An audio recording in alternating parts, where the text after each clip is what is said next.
Ընկերներ ջան, հիմա մենք թելում ենք մեր թունաձուկը, ոնց որ նախորդ տեսանյութում ես ասել եմ, որ պետքա թելվի հաստ կողմով, լեն կողմով ու այստեղից։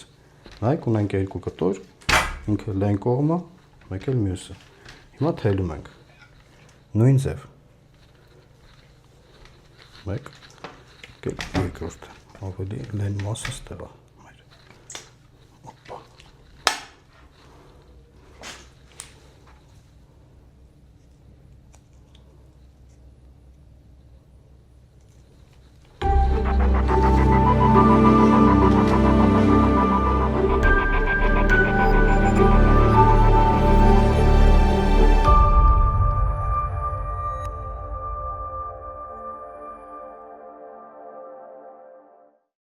Ինքը շատ ամուր է,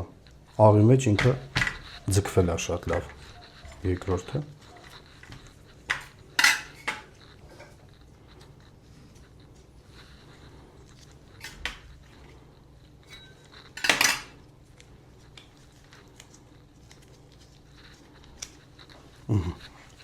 երկու կտորները, մենք չորացնենք կտորները 10 օր, պետք է շատ լավ չորացնենք, ըստ դրա կշարունակենք մնացած ընթացքը։